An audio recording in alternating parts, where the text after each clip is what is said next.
My name is Claire Voss, and I was 17 the year my father disappeared twice. Once in a river that ran black with spring rain, and once 3 months later when my mother sat me down at our kitchen table and told me the man who'd been sleeping in his bed wasn't a stranger after all. The house behind that door had been my father's dream before it was ever mine, a craftsman bungalow on a corner lot in Millbrook, Michigan, that he'd restored board by board with his own hands. Everybody in town called it the Voss place. Last Tuesday, I drove past it and saw a construction dumpster eating the front porch. The woman who ordered it was the same one who'd smiled at me across that kitchen table 17 years ago.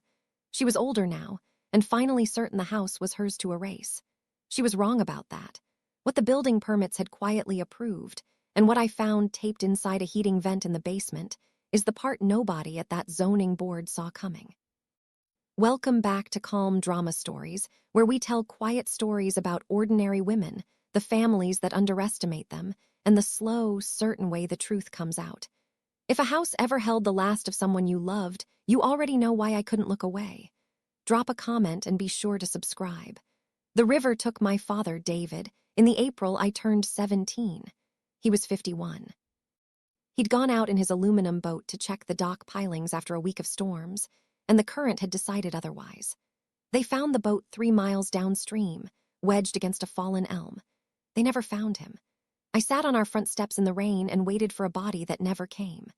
My mother, Patricia, stood in the doorway and made phone calls in a voice I'd never heard before, flat and efficient, the voice of a woman who had already begun rearranging the future. People came to the memorial with tuna casseroles and the kind of hand patting that leaves bruises. They told me my father was at peace. I believed them because I was 17, and I had not yet learned that a body unrecovered leaves a door open that some people will walk through. Then I started watching. 3 months. 90 days after they held the memorial service with an empty casket, my mother's car pulled into the driveway, and a man climbed out of the passenger seat. His name was Gerald. He wore a blue button-down shirt with the sleeves rolled to his elbows, and he carried a leather satchel like he already knew which drawer would hold his things. I stood on the porch in my father's old barn coat and could not make my mouth work. My mother did not look guilty. She looked settled. The way a woman looks when she has finally found the answer to a question she'd been asking in private. At dinner that night, with my father's chair still pushed against the table at an angle that suggested he'd just stepped outside, she set down her wine glass and said the thing I would hear in my sleep for years. "We all need to be practical now, Claire." I was 17. I did not yet know that some sentences are bulldozers, and that the people who say them are deciding right then what gets flattened. Gerald did not waste time. By the end of the first month, my father's tools were stacked in the garage like archaeological finds, and new paint covered the bedroom walls, a shade called warm welcome that was the color of surrender. The stained glass window my father had salvaged from a demolished church went into the basement, wrapped in old blankets, face down. Gerald rearranged the living room so the couch faced the street instead of the backyard where my father had built me a treehouse I was technically too old for but still climbed when I needed to think. I learned not to comment. When I moved my father's photograph back to the mantel, it was gone by morning. Gerald was never loud about it. He had a more surgical method. He would reference my father's little projects at dinner with my mother's relatives, a gentle diminutive that landed like a shove only I could feel. One Sunday, I came down to find him at my father's workbench in the basement, sorting through a drawer of hardware my father had organized by size and material. I asked him, as evenly as I could, to please leave those alone. He set the hinges down, folded his hands on the bench, and smiled. "Claire," he said, "this house needs a man who knows what he's doing." I was standing in the basement where my father had taught me to wire a 3-way switch. I was 17 years old, and the word man hit me somewhere I did not have language for yet. I did not argue. I went up to my room and sat very still and understood, for the first time, that grief was not the worst thing that could happen in a house. Being edited out of it, slowly and politely, was worse. I left the week after I graduated high school. Not in anger, exactly. More like a tenant whose lease had been declined for renewal. I enrolled in the community college in Lansing, then a building inspection certification program, because buildings were the one place I had found where the truth was written in the studs and joists and could not be painted over. I learned to read a blueprint. I learned what a load-bearing wall actually carries. I learned that a permit, properly filed and properly recorded, outlasts the person who tried to bypass it. I built a small, careful life in Grand Ledge, about 20 minutes from Millbrook. I rented a duplex with a single good window and worked for a structural engineer named Samira Okonkwo, who taught me that most construction disasters are not accidents, just inspections nobody wanted to do honestly. My mother called on birthdays. The conversations were short. Gerald answered the phone sometimes, and his voice was always cheerful, which was its own kind of erasure. I told myself the bungalow could wait. I told myself I would deal with it someday, when my mother was older, when things were calmer, when I was stronger. That is the lie that over-responsible people tell themselves. We are so busy holding everything together that we forget to hold on to the one thing that was ours. The Voss bungalow was the last place on earth that still smelled, faintly in the basement corners, of my father's sawdust and coffee. And I let 17 years go by telling myself there was time. There was not. My mother died 6 months ago on a Thursday at 67. I learned about it from a text message. Gerald had already chosen the funeral home, the casket, the hymns, the plot. He buried her in the new cemetery on the highway, not in the old churchyard where my father's empty casket rested. I stood in the back of the chapel in a black dress I had bought that morning, and a neighbor I barely recognized leaned over and asked if I was family or just from the office. Gerald spoke about my mother for 12 minutes and called her the love of his life. He wore charcoal and dabbed his eyes at the right moments. His son Marcus sat in the front pew in a suit that fit him better than grief did, checking his phone between readings. Nobody saved me a seat. At the reception in the church hall, Gerald held court near the cookie table, accepting condolences, and when I came to say goodbye, he took both my hands and squeezed them. "She's at peace now," he told me, the same words strangers had used for my father. "It's time we all moved forward." There it was again. 17 years, and the sentence had not changed, only the speaker. I drove the 20 minutes back to Grand Ledge in the dark and cried the kind of tears that are mostly rage. I was grieving two parents at once, the father I had lost at 17, and the mother I had lost, in truth, the day a stranger climbed out of her car. What I did not know yet was that Gerald was that confident for a reason. He thought he had already won. A month after the funeral, Gerald let me know I could come get a few of Patricia's things. His generosity had limits, and he enjoyed letting me see them. I drove out on a Saturday. He had set a single plastic bin on the porch, the way you'd leave recycling, and stayed inside watching through the new windows. Inside were two of my mother's cardigans, her reading glasses, a ceramic mug, and a pair of my father's old work boots that still smelled of leather and mineral spirits. I carried it all to my car. That night in my duplex, I went through the boots, more out of habit than hope. In the left boot, behind the torn insole, my fingers found an envelope. It was soft with age. My name was on the front in my father's handwriting, the same blocky print from the labels on his hardware drawers. Claire, just that. I sat down on the floor with my back against the good window and held it for a long time before I opened it. It was dated 2 weeks before the river took him. He wrote that he was sorry to leave me so young. He wrote that he had watched me learn to wire that three-way switch in the basement, and that he hoped I would always know how to find the truth in a structure. And then, one line I read again and again until the ink blurred. "The house knows you, Claire. You helped me raise every beam in it. Whatever happens, don't let anyone tell you that you're just visiting." He had known, somehow, before he died. My father had known exactly what was coming, and he had pointed me, 17 years early, toward the one question I had never thought to ask. The question would have stayed buried if Marcus hadn't gotten careless in public. 3 days after I found the letter, the bungalow showed up online, a contractor's portfolio with before photos and architectural renderings. Someone had walked through the Voss place with a wide-angle lens and a demolition eye. There was the living room where my father had built the built-in shelves, now stripped and empty. There was my parents' bedroom, captioned spacious primary suite with en-suite potential. There was the backyard, my father's yard, photographed by drone and labeled 0.4 acre, development ready. Marcus had shared it on his own page with a row of construction emojis and the caption, "Time to modernize this old thing." 23 people had liked it. One of them was my Aunt Denise. I sat at my kitchen table and looked at the renderings, the proposed second-story addition, the removal of the front porch my father had restored, and I felt something shift in me that was not grief and not anger, but the cold, clean focus I used at work when a foundation did not add up. Gerald was planning to demolish my father's house. He was doing it loudly, proudly, before my mother had been in the ground a full season. And the building inspector part of my brain, the part that read permits for a living, asked a single quiet question that I had spent 17 years too sad and too dutiful to ask. Could he even do that? Whose name was actually on the deed to the Voss place? I did not know. And the not knowing felt suddenly like a door my father had left open in that letter, waiting for me to finally walk through it. I did not call Gerald. I did not call Marcus. 17 years had taught me that talking to them only gave them practice. Instead, I did what I do best. Monday morning, before my shift, I sat down with my own laptop and pulled up the Millbrook County Register of Deeds online index, the same database I used a dozen times a week for Samira's files. I typed in the Voss property parcel number, the one printed right there on the contractor's portfolio for anyone careful enough to read it. The screen loaded a list of recorded documents going back decades, each one a line in the long, quiet history of a piece of ground.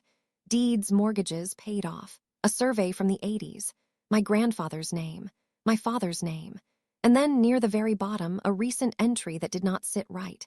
A quitclaim deed recorded only 10 months ago while my mother was still alive. I stared at the date, and the cold focus sharpened into something with edges.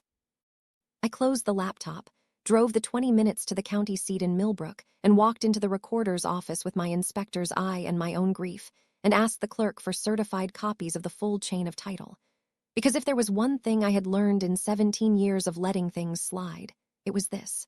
A house can be taken from you with a smile, but it can only be kept with a piece of paper. And I was finally, after all this time, going to read the paper. I'm Claire. If you've ever been the quiet one in a family who finally decided to stop being quiet, stay with me. The records office is where this whole story turns. Comment where you're watching from and subscribe. The clerk in Millbrook was a kind man with a gray mustache, and he did not rush me. I spread the certified copies across the long laminate table in the records room and read them the way I read everything, slowly, in order, the way you inspect something. The story the paper told was not the story I had been living. The Voss bungalow had come down through my father's family for 2 generations, just like everyone said. My grandfather, and then, by a deed recorded the year I was born, my father, David Voss. The house had been my father's, not my mother's, his. She had lived there for 30 years and decorated every room, but the law does not care whose curtains are in the window. It cares whose name is on the deed. And when my father died 17 years ago, I found no deed transferring the house to my mother at all. There was nothing, no will recorded, no conveyance, just my father's ownership sitting there in the index like a held breath, followed by a gap of 17 years where, legally speaking, nothing clean had ever happened. The clerk noticed my face. "You okay there?" I told him I was fine. I was not fine. I was a building inspector staring at a chain of title with a 17-year link missing, and I knew exactly what a missing link meant. It meant that whatever Gerald thought he owned, the ground under his feet had never stopped belonging, at least in part, to the dead man whose work boots he had handed me in a plastic bin. That night, I did not sleep. I made coffee at 11:00 and pulled the state probate code up on my laptop. The same statutes I cited in Samira's reports, and I read them as if for the first time because this time they were about me. My father had died without a will, intestate. When a married person dies intestate owning separate real property, our state statute does not simply hand it all to the spouse. It splits it.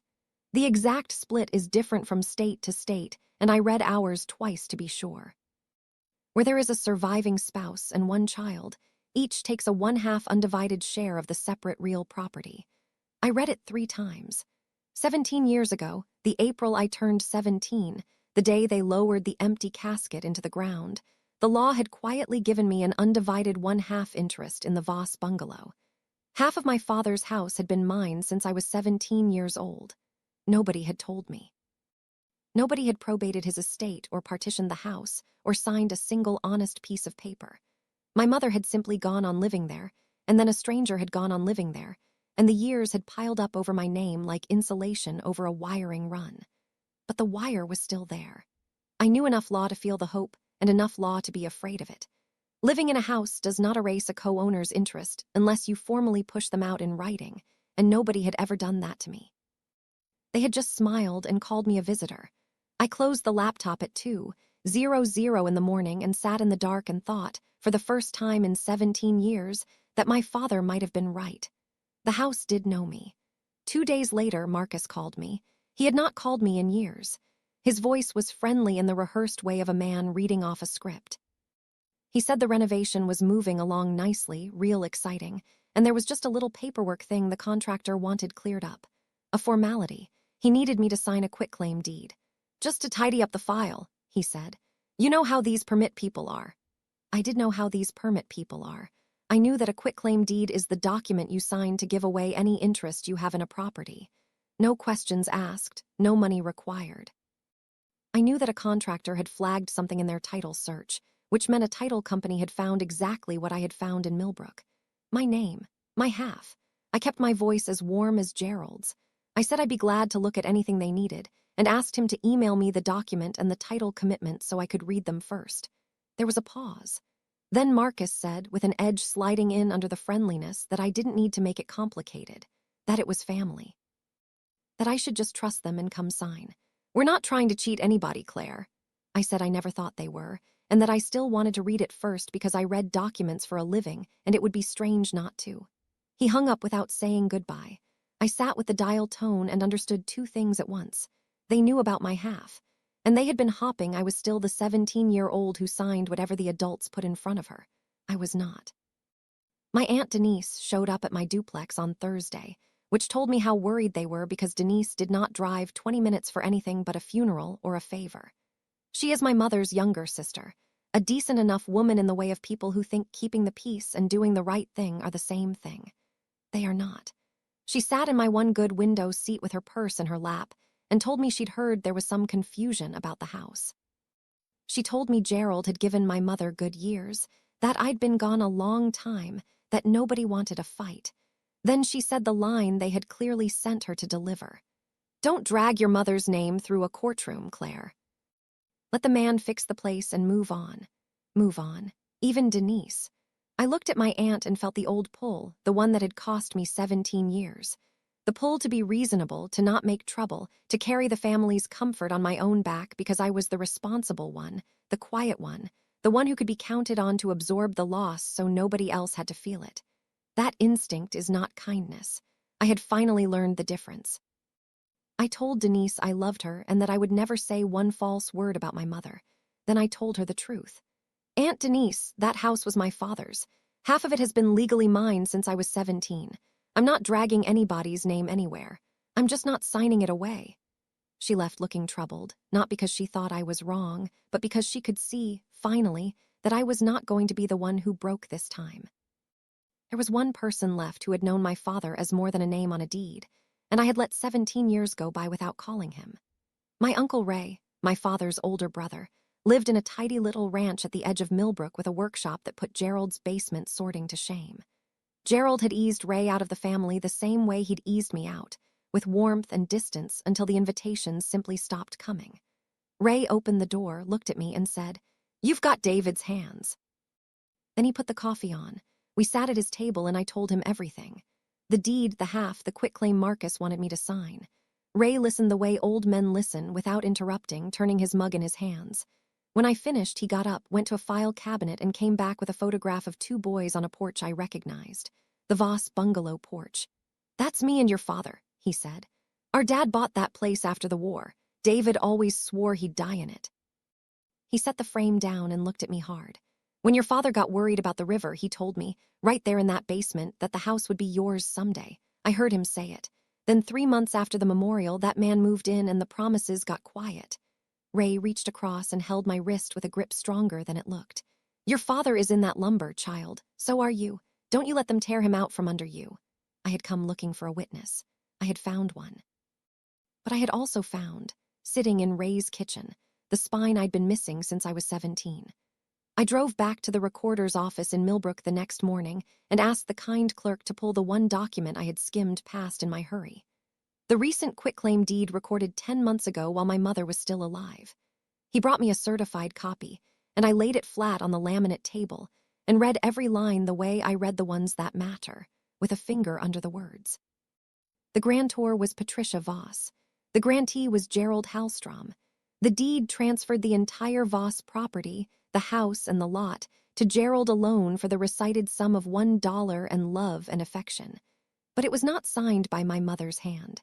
It was signed Patricia Voss by Gerald Hallstrom, her attorney in fact. Gerald had not asked my mother to give him the house.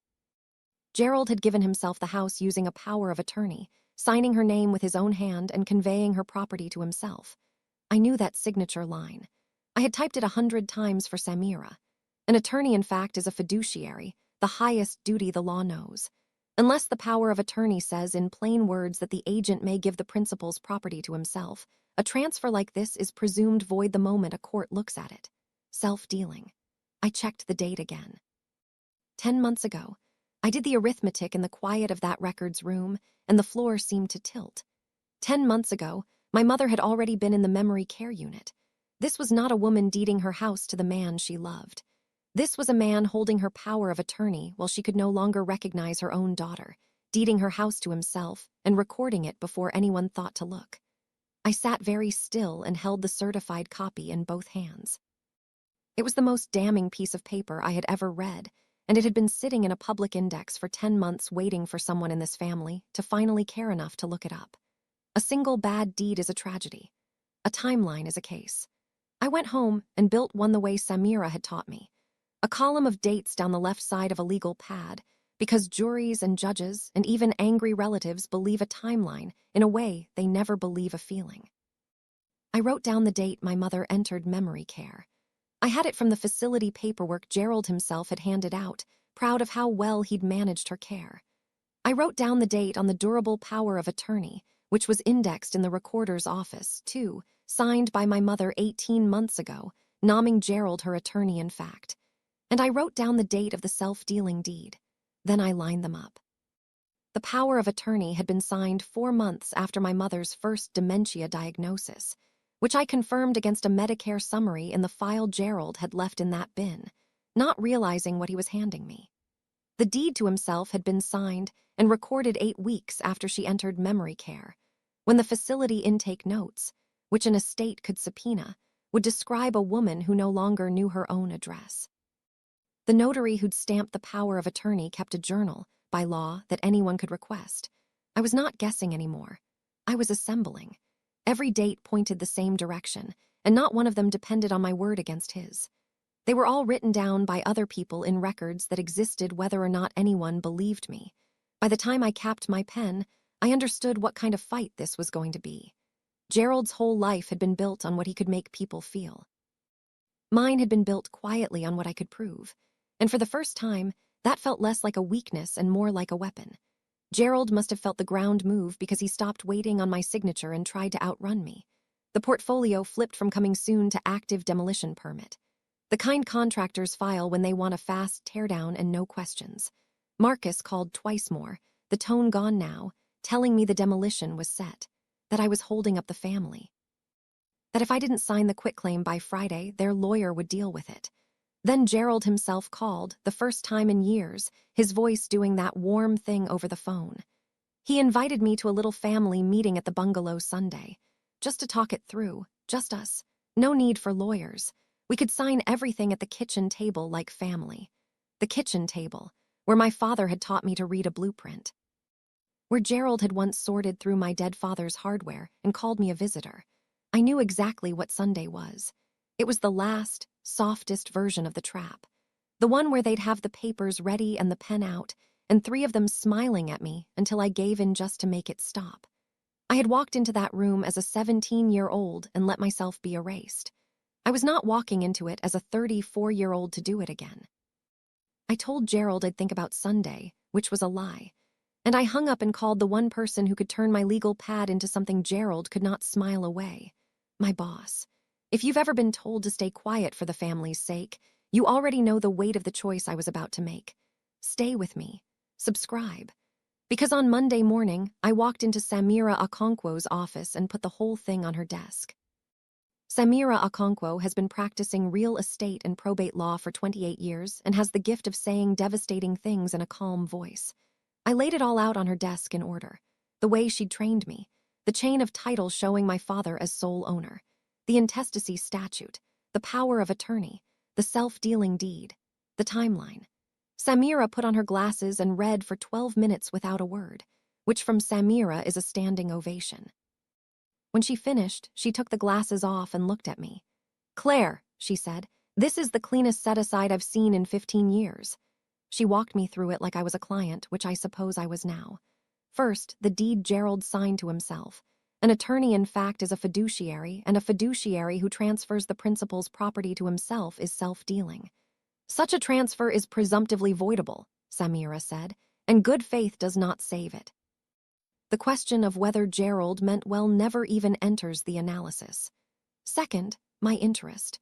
When my father died intestate, I inherited a one-half undivided interest in his separate property. And living there for 17 years had never extinguished it because a co-owner's possession is not adverse to another co-owner without a formal ouster, and nobody had ever ousted me in writing. Gerald could not convey what was never his. He didn't just overreach, Samira said. He tried to demolish a house that is half yours using a deed he had no power to sign. Third, and this was the part that made me sit up straight, my own half gave me the right to clear the title to my land. And as my mother's child, I was an heir of her estate, too, an interested person the probate court was bound to hear. After her death, those two things together let me bring all of it before a judge and ask to undo it. Samira folded her hands. "So," she said, "do you want to be reasonable or do you want to be right?" I almost said reasonable. The word was right there, worn smooth from 17 years of use. I thought about Aunt Denise with her purse in her lap. I thought about the church hall and the neighbor who asked if I was family. I thought about how much easier my whole life had been when I simply absorbed the loss so nobody else had to feel it. Being reasonable had cost me my father's house. Samira watched me think and did not push, which is why I trust her. Then I thought about the letter in the work boot, 2 weeks before my father died, in his blocky print. "Don't let anyone tell you that you're just visiting." And I thought about something Samira herself always said to nervous clients. Making a record isn't making a scene. I told her I wanted to file. We did it properly, the way I would want it done if it were anyone else's family falling apart. Samira prepared a petition in the probate court in Millbrook to set aside the self-dealing deed, to quiet title confirming my one-half interest, and to bring the whole property back into my mother's estate for an honest accounting. And then, she did the one thing that would stop Sunday from ever mattering. She recorded a notice of lease pendens against the property, a public notice indexed right there in the recorder's office, that the title to the Voss bungalow was the subject of a lawsuit. No title company on earth would insure a demolition over a lease pendens. No contractor would swing a hammer. The Sunday meeting, the rushed teardown, the pen at the kitchen table, all of it died the moment that notice hit the index. I did not call Gerald to tell him. He would find out the way he'd done everything else on paper. The demolition permit froze within a week. I know the day it happened because Marcus left me a voicemail at 6:00 in the morning, no longer friendly, no longer reading off a script. The contractor had run their title update, found the lease pendens, and walked off the job site. There would be no fast teardown, no modernized second story, no removal of the front porch, not while a court was deciding who actually owned the ground. Marcus's message was 45 seconds of words I won't repeat, ending with the promise that this isn't over. He was right about that. It was barely beginning. Gerald called, too, and this time the warmth was gone entirely, scraped down to the metal underneath. He told me I was vindictive. He told me my mother would be ashamed of me. He told me he had cared for that woman when I was nowhere to be found, managed her medications, sat up with her while I built my little life 20 minutes away and didn't visit. Some of that was even true, and it landed where he aimed it. But I had learned something in 17 years of reading documents for a living. The truth of how much someone suffered does not give them the right to take what was never theirs. I let him finish. Then I said the only thing I had to say, in the calm voice Samira had taught me. "Gerald, I'm not stopping you from grieving my mother. I'm stopping you from erasing my father." And I hung up, and I did not feel triumphant exactly. I felt like a foundation wall that the frost had finally heaved back into plumb, still standing, right where it had always been, right where my father had set it. Gerald did what people do when the paperwork goes against them. He went to work on the story. By the next week, the whole town had a version of it, and in every version I was the villain. The cold daughter who'd abandoned her sick mother and come crawling back the second there was property on the table. Greedy, ungrateful, dragging a poor widower through court before his wife was cold. Gerald was good at this, better than he'd ever been at honesty, and he had 17 years of church socials and Rotary meetings behind him, while I had a Poe box in Grand Ledge. Cousins I hadn't spoken to since the funeral suddenly had opinions. Denise stopped returning my calls. For a few bad nights, I almost believed him because the overresponsible part of me is always half convinced that any conflict is my fault. But Samira reminded me of something useful.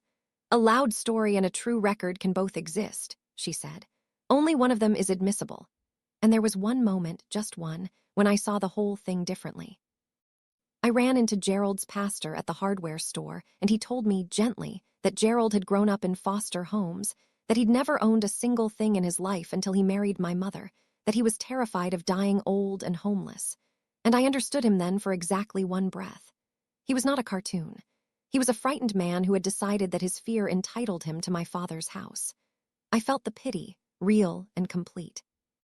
And then I let it go because understanding why someone reaches for your throat is not a reason to let them keep their hand there. Marcus found me in town 2 weeks before the hearing. I had driven into Millbrook to file a document for Samira, an ordinary errand, and he was waiting outside the courthouse like he'd been told my schedule, which he probably had. He was bigger up close than he looked in the portfolio photos and angrier. And he planted himself on the sidewalk so I'd have to step around him. He told me I was tearing his father apart.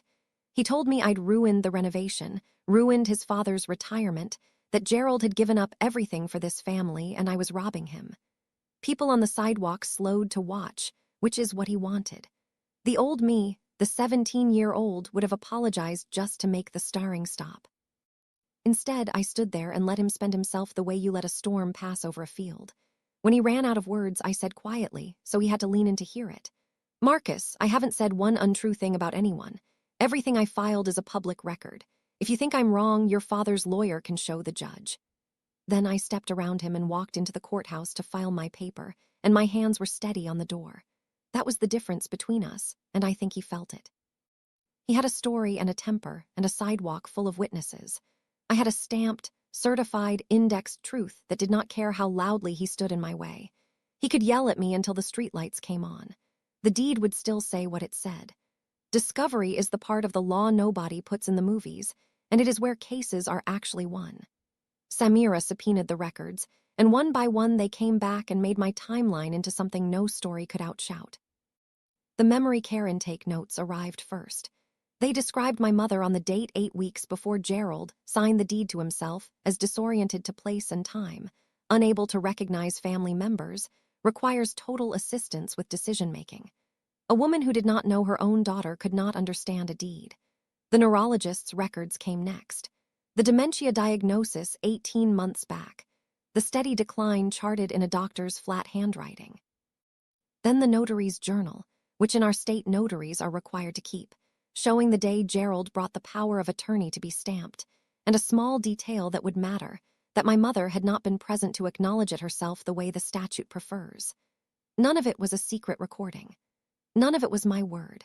It was the ordinary paper that ordinary institutions generate when they do their jobs, sitting in filing cabinets all over the county waiting to be asked. I sat in Samira's conference room and laid the copies out in date order, and the case stood up on its own, like a frame when the last stud goes in. Samira looked at it and nodded slowly. "He'll fold before the hearing," she said. "People like this always do once they see it's all written down." But Samira was wrong about that. The only time I ever saw her wrong, Gerald did not fold. Because Gerald had spent his whole life believing that if he just felt strongly enough and spoke warmly enough, the truth would rearrange itself to match him. The hearing was set for the 22nd. He walked into it certain he would win. Samira tried to save him, which I did not expect and have come to respect. 3 days before the hearing, she sent Gerald's lawyer a settlement offer that was almost generous. Set aside the deed quietly, no findings, no record of self-dealing. Confirm my one-half interest, and let Gerald keep his lawful spousal share of my mother's half of the estate. The elective portion the law gives a surviving spouse, no matter what, which was real and not nothing. He would walk away with a roof over his head and his name intact. It was more than he deserved, and exactly what I was willing to give because I did not want to destroy a frightened old man. I just wanted my father's house. Gerald refused. His lawyer called it insulting. Gerald, I later heard, said he would rather have a judge tell him he owned that house than take half of it as charity from David's daughter. Pride, the pastor had told me, in a man who'd never owned anything. He could not bear to be handed a portion when he had already convinced himself of the whole. I understood it. I even ached for it a little. But I had made my peace with something on the long drive home from Ray's kitchen weeks before. I had spent 17 years protecting everyone else's feelings at the cost of my father's memory, and I was done. If Gerald needed a judge to say the words out loud in front of the family, in the town where he'd built his warm and careful story, then a judge would say them. I had offered him the quiet door. He had chosen the public one. So on the morning of the 22nd, I put on a gray suit, drove to Millbrook, and walked into the courtroom to let the record speak. The probate courtroom in Millbrook is small, paneled in dark wood with 5 rows of benches that creak like a church. They were full. Word travels in a town this size, and a fight over the Voss bungalow was the best entertainment Millbrook had seen all year. I recognized half the faces. Cousins, neighbors. The pastor sat near the back. Aunt Denise sat in the middle, turning her purse in her hands, unable to meet my eye. And in the front row, behind Gerald, sat Marcus. Arms crossed, jaw set, certain. Uncle Ray came in last, walked the length of the aisle with his chin up, and sat himself directly behind me on my side, where everyone could see it. He reached forward and squeezed my shoulder once. Then he let go. Gerald was already at his table in charcoal, the funeral color, dabbing nothing from dry eyes, leaning toward his lawyer, and whispering with the confidence of a man who has always, eventually, gotten his way by being the most certain person in the room. He did not look at me. He looked at the gallery, gauging his audience, the way he had at the funeral, the way he had for 17 years at every supper and every social. He thought this was a room he could work. He did not understand, yet, that a courtroom is the one room in America built specifically so that feelings cannot outvote facts. The judge came in, a tired woman in her 60s who had clearly read the file. We all rose. We all sat. The creak of the benches settled into silence, and Samira stood up with my timeline in her hand, and 17 years of my held breath behind it, and said, "Your Honor, this matter is about a single deed and who actually had the power to sign it."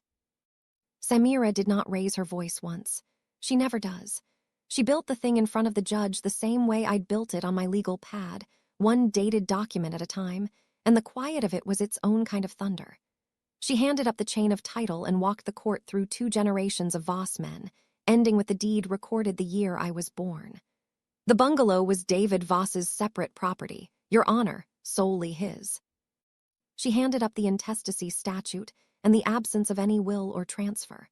When David died 17 years ago, his daughter Claire inherited an undivided 1/2 interest by operation of law. That interest has never been conveyed, never been partitioned, never been extinguished. Then she handed up the power of attorney and the deed, and her voice did not change at all, which made it worse for the other side. 10 months ago, the respondent, acting as attorney in fact, signed the principal's property over to himself. To himself, Your Honor, for $1. He let that sit. An attorney in fact is a fiduciary. A transfer of the principal's property to the fiduciary's own name is self-dealing, and self-dealing is voidable. Good faith is not a defense. It is not an element. And last, she handed up the memory care notes and the neurologist's records and the notary's log in date order, and she read 3 words aloud from the intake, the only words she read in full. Disoriented to place. Across the room, I watched it land on the gallery, not on Gerald, who kept his certain face on, but on the people behind him, on the cousins, on Denise, who finally looked up, on Marcus, whose crossed arms loosened just slightly, the first crack. They were doing the arithmetic I had done in the records room. A woman who did not know her own daughter, and a man holding her pen deeding her house to himself, 8 weeks into memory care. The room understood, and I sat very still with my hands folded, and said nothing at all. Gerald's lawyer stood and argued that he had cared for my mother devotedly, that the house was rightfully his after all those years, that I had abandoned the family and come back only for property. It was the story he'd told the whole town, and it had worked everywhere except the one room built to ignore it. The judge listened, then asked a single question. "Counsel, can you point me to anything in this power of attorney that authorizes a gift to the agent himself?" The lawyer shuffled papers. There was nothing. And that silence is what broke Gerald, because Gerald had never in his life been able to sit quietly while a room turned against him. He came up out of his chair. "That is my house." His voice cracked across the courtroom and the benches creaked as people leaned back from it. "I earned that house. I sat up nights with that woman while he flung an arm at me, was off in her apartment, too good for us. She was never family. She was always just a visitor in that house. A visitor. And now she wants to steal it from a widower." The word hung there. The same word he'd said to a 17-year-old at a workbench. And it did exactly what I'd spent 17 years afraid it would do. It told the whole room who Gerald really was. The judge let the silence stretch until it was unbearable, then looked at me. And I stood, because I would only say this once. I did not raise my voice. "I was never a visitor in that house," I said. "It was my father's. The deed always knew that, even when you didn't." Then I sat back down. Gerald stood there with his arms still half raised, and for the first time in 17 years, he had nothing warm left to say. The judge did not need a recess. She had read the file, and now she had seen the man, and the law made the rest easy. She spoke plainly for the record in the flat, clear voice of someone who has done this 1,000 times and still believes it matters. The power of attorney, she found, gave the agent no authority to make a gift of the principal's property to himself. So the deed Gerald had signed over to his own name was presumptively self-dealing, and nothing in the record came close to rebutting it. The principal's documented incapacity at the time only deepened the presumption. On those findings, the court set the deed aside. The Voss bungalow was returned to the estate, and on the question of title, the court found that Claire Voss had held an undivided 1/2 interest in the property since the death of her father, David Voss, 17 years prior, and quieted title accordingly. My half was mine. It always had been. A judge had simply said it out loud in a paneled room in front of everyone who had spent 17 years pretending otherwise. I did not cheer. I did not cry. Not there. I just breathed all the way down for what felt like the first time since I was 17. Behind me, Uncle Ray made a small sound, half laugh, half sob, and pressed his hand flat against my back. Across the aisle, Marcus had stopped looking at me and started looking at his father, and there was something new in his face, something that might have been the beginning of seeing him clearly.